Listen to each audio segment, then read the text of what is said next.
Shalom adik-adik, selamat datang di SSC Channel.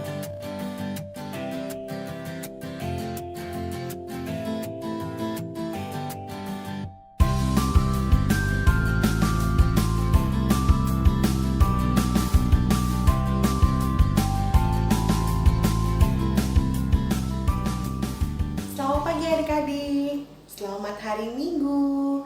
Kita bertemu lagi dalam ibadah online hari ini. Tahu nggak adik-adik, hari ini Minggu ke-8 kita beribadah secara online. Tapi kita bersyukur karena Tuhan memberikan kesehatan untuk tetap beribadah. Tema ibadah hari ini adalah Petrus dan Yohanes di hadapan Mahkamah Agama. Nanti kita dengar firman Tuhannya ya. Nah, sekarang sebelum kita memulai ibadah kita mau memuji Tuhan, jalan serta Yesus. Apapun keadaan kita, Tuhan Yesus selalu berserta dengan kita. Adik-adik bangkit berdiri, kita pujikan jalan serta Yesus.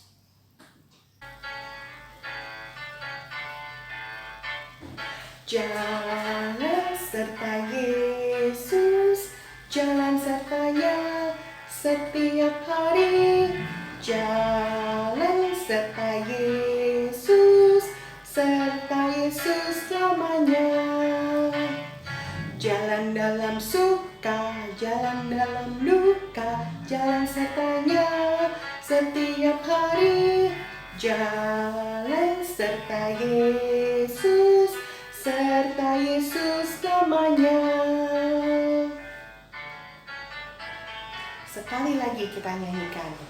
Jalan serta Yesus, jalan sertanya setiap hari. Jalan serta Yesus, serta Yesus selamanya. Jalan dalam suka, jalan dalam duka, jalan sertanya setiap hari.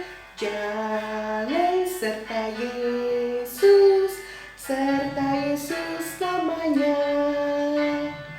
Jalan dalam suka, jalan dalam duka, jalan sertanya setiap hari. Jalan serta Yesus, serta Yesus selamanya. Serta Yesus selamanya. Nah, adik-adik, kita akan mendengarkan firman Tuhan yang dibawakan oleh Bunda Marlin. Tetapi sebelumnya, teman kita, Rafael, akan memimpin kita di dalam doa. Mari kita berdoa.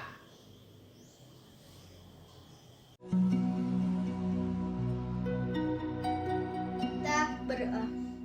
Bapa kami yang di surga, pada hari Minggu ini kami mengucap syukur atas penyertaan Tuhan. Sebentar lagi kami akan memulai ibadah dan mendengarkan firman Tuhan. Kami memohon siapkan hati kami Tuhan, agar dapat mengikuti ibadah dengan baik Tuhan. Terima kasih Tuhan, dalam nama Tuhan Yesus kami berdoa. Amin. Adik-adik, sekarang kita mau mendengarkan firman Tuhan. Semuanya sudah siap? Adik-adik balita sudah siap? Adik-adik, firman Tuhan hari ini terambil dari Kisah Rasul 4 ayat 1 sampai ayat yang ke-22. Yaitu tentang Petrus dan Yohanes di hadapan mahkamah. Nah, adik-adik, masih ingat firman Tuhan minggu lalu? Betul. Firman Tuhan minggu lalu tentang Petrus dan Yohanes yang melakukan mujizat, menyembuhkan orang lumpuh sehingga orang itu dapat berjalan. Hari ini kita akan mendengarkan firman Tuhan tentang Petrus dan Yohanes yang berani bersaksi tentang Tuhan Yesus walaupun banyak tantangannya adik-adik. Kita akan mendengarkan firman Tuhan. Ketika sidang itu melihat keberanian Petrus dan Yohanes dan mengetahui bahwa keduanya orang biasa yang tidak terpelajar, heranlah mereka. Dan mereka mengenal keduanya sebagai pengikut Yesus. Tetapi karena mereka melihat orang yang disembuhkan itu berdiri di samping kedua rasul itu, mereka tidak dapat mengatakan apa-apa untuk membantahnya. Dan setelah mereka menyuruh rasul-rasul itu meninggalkan ruang sidang, berundinglah mereka dan berkata, "Tindakan apakah yang harus kita ambil terhadap orang-orang ini? Sebab telah nyata kepada semua penduduk Yerusalem bahwa mereka telah mengadakan suatu mukjizat yang menyolok dan kita tidak dapat menyangkalnya. Tetapi supaya hal itu jangan makin luas tersiar di antara orang banyak, baiklah kita mengancam dan melarang mereka supaya mereka jangan berbicara lagi dengan siapapun dalam nama itu." Dan setelah keduanya disuruh masuk, mereka diperintahkan supaya sama sekali jangan berbicara atau mengajar lagi dalam nama Yesus. Tetapi Petrus dan Yohanes menjawab mereka, "Silakan kamu putuskan sendiri, manakah yang benar di hadapan Allah? Taat kepada kamu atau taat kepada Allah? Sebab tidak mungkin bagi kami untuk tidak berkata-kata tentang apa yang telah kami lihat dan yang telah kami dengar." Mereka semakin keras mengancam rasul-rasul itu, tetapi akhirnya melepaskan mereka juga, sebab sidang tidak melihat jalan untuk menghukum mereka karena takut akan orang banyak yang memuliakan nama Allah berhubung dengan apa yang telah terjadi. Sebab orang yang disembuhkan oleh mujizat itu sudah lebih dari 40 tahun umurnya. Nah, adik-adik, kita sudah mendengarkan firman Tuhan tentang Petrus dan Yohanes di hadapan Mahkamah Agama. Mahkamah Agama itu apa ya adik-adik? Mahkamah Agama itu semacam pengadilan yang memeriksa apakah seseorang berbuat salah atau tidak. Minggu lalu kita tahu bahwa Bapak Petrus dan Yohanes telah menyembuhkan orang lumpuh. Sekarang mereka malah ditangkap. Ketika mereka sedang berbicara di hadapan orang banyak tentang kebangkitan Tuhan Yesus, tiba-tiba datanglah para pemuka agama dan orang-orang Saduki menangkap Bapak Petrus dan Yohanes. Kenapa mereka ditangkap adik-adik? Karena mereka telah memberitakan tentang kebangkitan Tuhan Yesus. Dan mereka juga telah melakukan mujizat menyembuhkan orang yang lumpuh. Para pemuka agama tidak senang dengan apa yang dilakukan oleh Bapak Petrus dan Bapak Yohanes. Mereka menganggap bahwa Bapak Petrus dan Bapak Yohanes adalah orang-orang biasa. Tetapi mereka bisa melakukan hal yang luar biasa. Dan orang-orang Saduki, mereka tidak percaya kebangkitan anak-anak. Sehingga mereka tidak percaya bahwa Tuhan Yesus telah dibangkitkan. Nah, itu sebabnya mereka tidak senang terhadap Bapak Petrus dan Bapak Yohanes dan menangkap mereka. Nah, adik-adik, setelah Bapak Petrus dan Bapak Yohanes ditangkap dan dilarang, mereka diancam tidak boleh memberitakan firman Tuhan. Apakah Bapak Petrus dan Bapak Yohanes takut? Mereka tidak takut, mereka tidak gentar adik-adik. Mereka tidak takut terhadap larangan dan ancaman dari para pemuka agama dan orang-orang Saduki, karena mereka lebih takut kepada Tuhan. Dan ketika mereka diadili, mereka berani berkata-kata yang benar. Mereka berani menyaksikan tentang Tuhan Yesus yang telah bangkit, dan juga mereka mengatakan bahwa Tuhan Yesuslah yang memberikan mereka kuasa sehingga mereka dapat melakukan mujizat. Nah, adik-adik, Bapak Petrus dan Yohanes sungguh sangat berani. Kita masih ingat bahwa Bapak Petrus pernah menyangkal Tuhan Yesus. Pada saat itu Bapak Petrus takut, tapi sekarang dia telah menjadi orang yang berani. Kenapa Bapak Petrus dan Bapak Yohanes bisa menjadi berani anak-anak?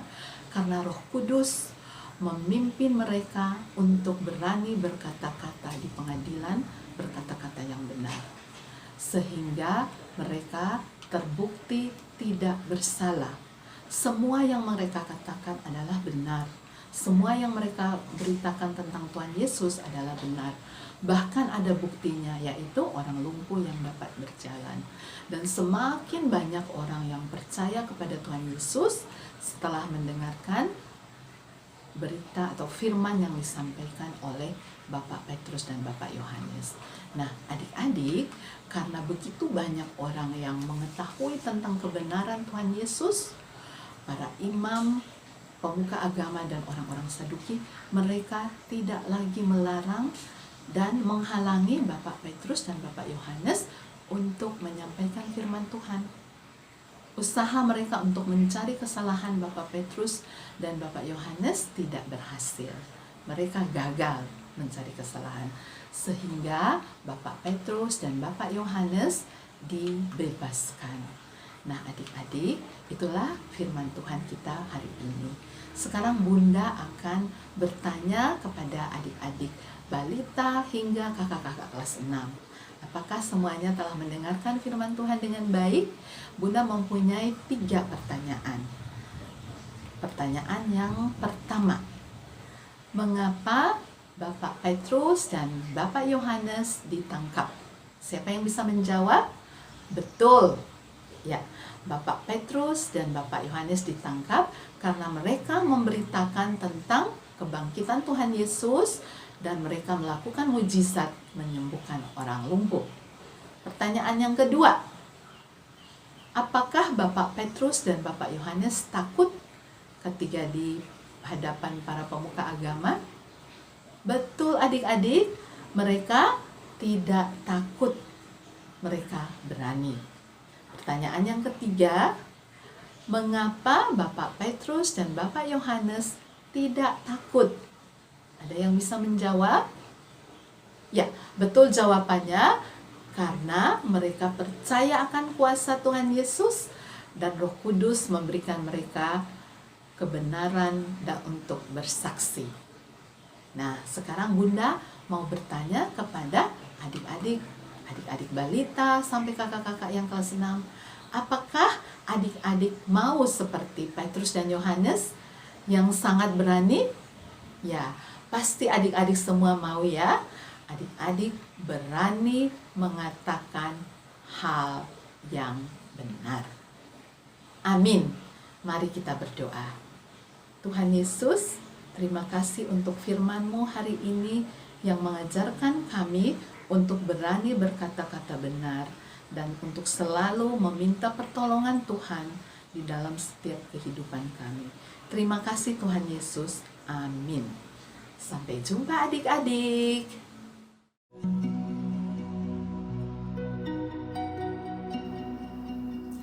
Adik-adik, sekarang kita akan menghafalkan ayat hafalan kita. Ayat hafalan kita diambil dari Efesus 3 ayat 12. Bagi adik-adik yang masih kelas balita sampai dengan kelas 2, boleh menghafalkan ayat 12a saja. Tetapi untuk adik-adik yang kelas 3 sampai kelas 6, semuanya. Oke, kita mulai hafalkan. Efesus 3 ayat 12a. Buat adik-adik yang kecil dulu. Di dalam Dia kita beroleh keberanian. Sekali lagi, Efesus 3 ayat 12a. Di dalam Dia kita beroleh keberanian. Kita lanjutkan.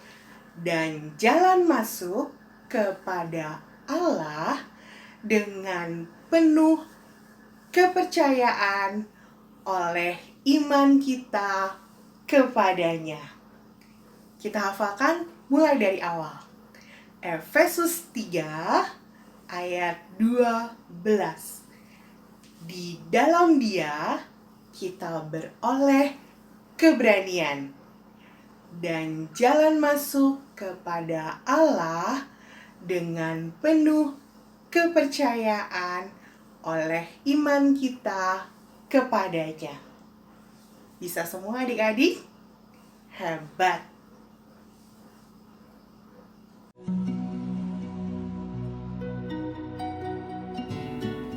Halo adik-adik, setelah kita mendengarkan firman Tuhan, sekarang waktunya kita untuk membuat aktivitas.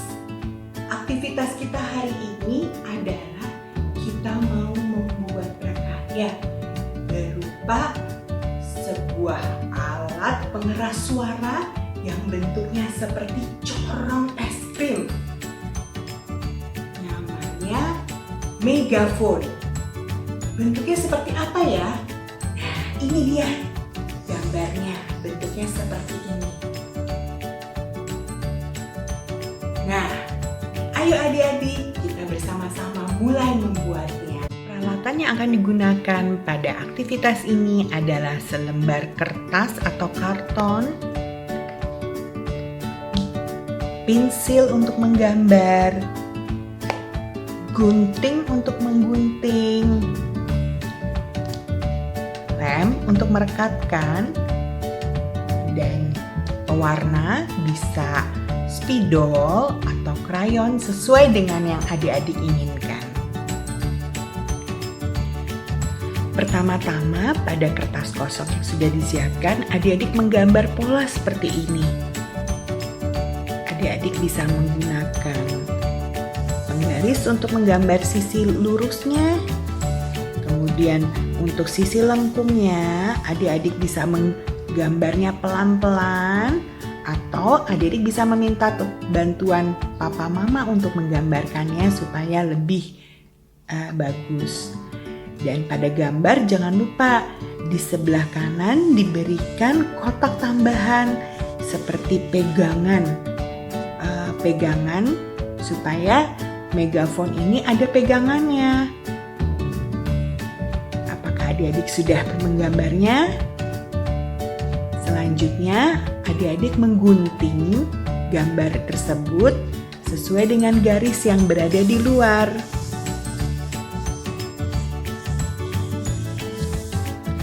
Dan untuk yang kotak sebelah sini, gunakan cutter atau gunting pelan-pelan untuk kotak yang bagian dalamnya. Setelah adik-adik selesai mengguntingnya, hasilnya akan seperti ini. Perhatikan adik-adik, ada lubang di kotak sebelah kanan. Lubang itu bisa kita masukkan jari untuk memegangnya. Selanjutnya, adik-adik menuliskan tekad adik-adik setelah mengikuti ibadah ini, yaitu tulisannya, saya berani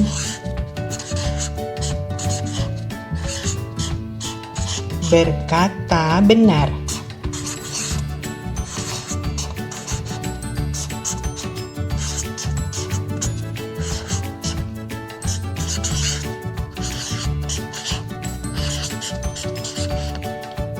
Jangan lupa cantumkan nama adik-adik di sisi yang adik-adik inginkan.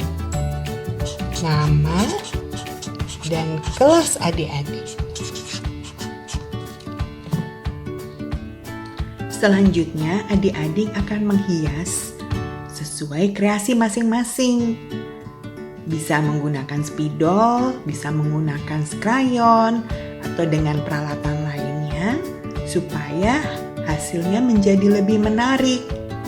Kakak percaya adik-adik pasti bisa membuat yang lebih bagus dari ini. Setelah adik-adik menghiasnya, selanjutnya kita akan merekatkan kedua sisinya membentuk suatu corong. Caranya adalah kita balik dulu, terus pada sisi sebelah kanan kiri kita memberi lem. Boleh juga adik-adik menggunakan double tip kalau andai kata di rumah ada double tape. Sudah, setelah itu kita akan gulung dan rekatkan sisi yang sebelah kanan dengan bagian yang sudah adik-adik beri lem. Terus dirapikan dulu, direkatkan. Nah, jadi deh megafon yang kita bikin dari pola awal, dari selembar kertas. Nah, adik-adik, megafon ini mengingatkan kita supaya kita berani untuk mengatakan kebenaran, mengatakan yang benar, berani untuk bersaksi, menceritakan juga tentang Tuhan Yesus. Bagaimana untuk adik-adik balita atau adik-adik yang lebih kecil? Apabila adik-adik ingin menggunakan gelas kertas, adik-adik juga bisa membuatnya loh.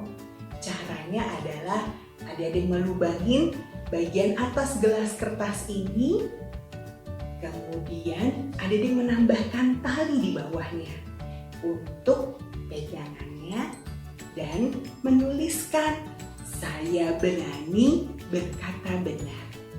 Nah, jadi seperti ini megafon kecil yang dibuat dari gelas kertas.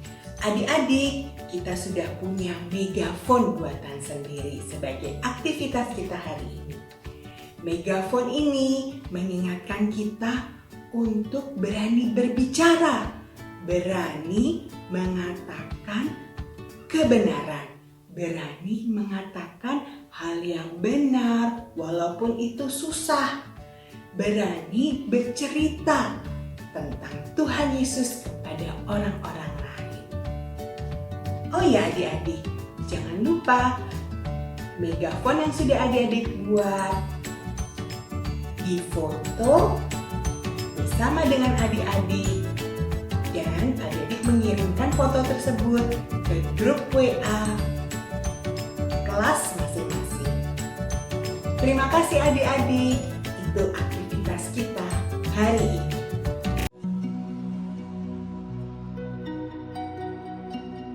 Adik-adik, kita akan berdoa syafaat. Kak Kristi akan pimpin adik-adik di dalam doa. Sekarang adik-adik lipat tangannya dan tutup matanya, kita berdoa. Bapa di dalam surga, kami mengucap syukur Bapa kalau pada hari ini Tuhan memberikan kesempatan kami kembali Bapa untuk beribadah secara online. Kami mengucap syukur untuk kesehatan yang Tuhan sudah berikan kepada kami. Dan saat ini kami mau menaikkan doa syafaat kami. Kami berdoa untuk adik-adik kami yang belajar di rumah. Tuhan berkati proses pembelajaran mereka di rumah, sehingga mereka boleh belajar dengan baik dan dengan sungguh-sungguh. Kami juga berdoa untuk orang tua kami yang bekerja di rumah juga Bapa. Tuhan berkati pekerjaan mereka, sehingga walaupun mereka di rumah, mereka pun bisa bekerja dengan baik. Kami juga berdoa Bapa untuk bangsa dan negara kami. Kami berdoa untuk pemimpin negara kami. Biarlah mereka boleh mengambil keputusan yang terbaik dan tepat sehingga penyebaran COVID-19 ini boleh diatasi Bapa. Kami berdoa untuk masyarakat juga Bapa, biarlah masyarakat juga boleh mengikuti segala peraturan dan taat kepada pemerintah sehingga mereka tetap tinggal di rumah mereka masing-masing dan COVID-19 ini boleh diatasi. Kami juga berdoa Bapa untuk setiap dokter, suster, perawat maupun tim medis yang bekerja untuk merawat orang-orang yang terkena COVID-19 ini Bapa. Tuhan berikan kepada mereka kesehatan fisik yang baik sehingga mereka bisa merawat orang-orang yang sakit. Kami juga berdoa Bapa untuk gereja kami.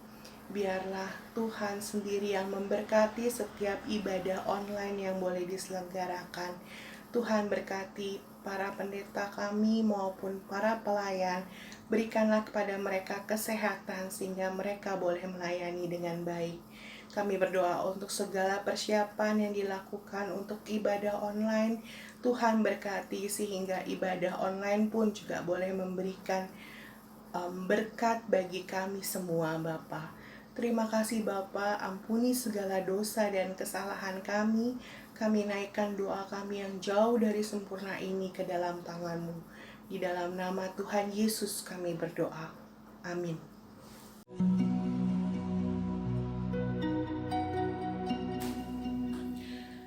Ibadah kita hampir selesai.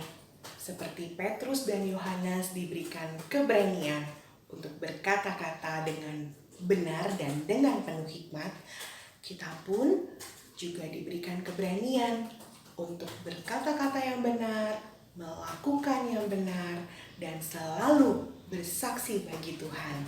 Kita akan tutup ibadah kita dengan pujian bersaksi terus sampai Tuhan datang.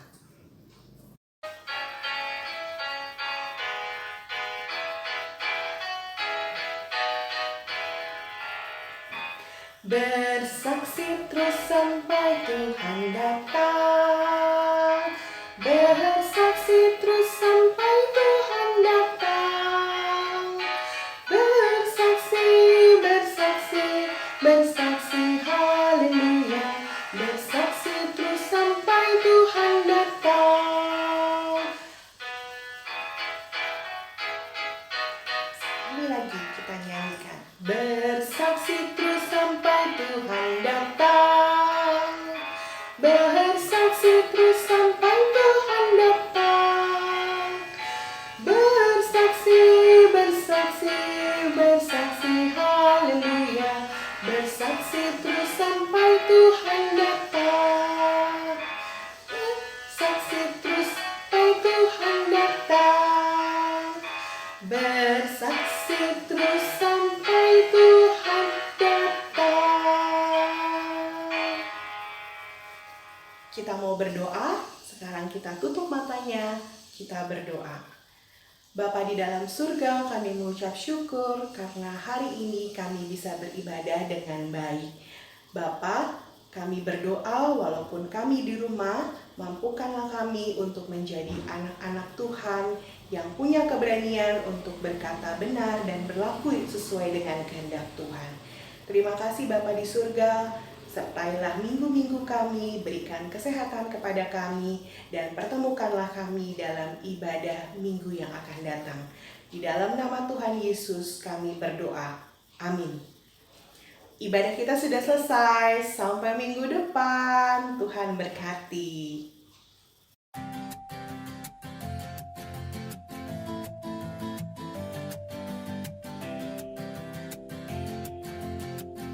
Sampai bertemu di SSC Channel berikutnya.